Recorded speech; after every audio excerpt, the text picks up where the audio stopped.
Autre match, hein, Braun Breaker contre Steph freaking Rollins dans un match à la cage pour savoir qui sera le réel chef de la vision. Enfin, en grosso modo, entre guillemets.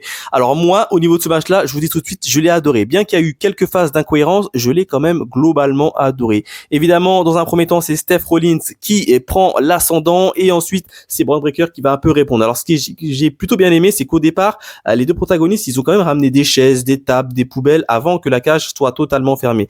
Et là, franchement, durant le combat, t'as ressenti toute la haine qu'ils avaient l'un pour l'autre. Et ça, franchement, c'est assez cool. J'aime bien. Franchement, j'ai beaucoup aimé. Et puis, qu'est-ce qui s'est passé? Grosso modo, il y a eu un Frankensteiner de Braun Breaker sur Steph Rollins qui était assez joli. Il y avait des stompes.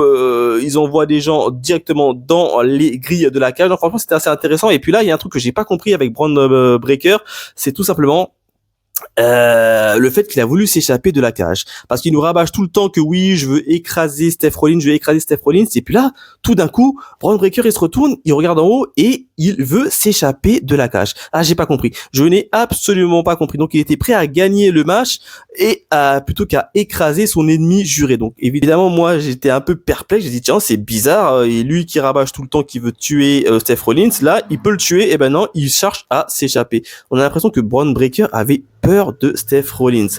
Et puis là, contre toute attente, il y a eu un très bon spot sur la table de Steph Rollins qui l'emmène avec lui. Ensuite, pedigree, stomp. Et puis là, deuxième incohérence, et ben t'as Braun Breaker qui se lève et qui, t'as l'impression qu'il demande en pitié, Steph Rollins ne me détruit pas. Et puis là, contre toute attente, Braun Breaker, t'as l'impression qu'il dit allez vas-y, j'y vais à la guerre. Et puis la méga stomp de Steph Rollins pour terminer ce match et qui donne la victoire à Steph Rollins. Donc, j'espère quand même que la rivalité entre les deux est totalement terminée. Le match en lui-même était plutôt bon, plutôt cool. Il y a eu des bons spots, mais j'ai pas compris encore une fois la logique de Braun Breaker qui a voulu sortir de la cage. Je ne sais pour quelle raison.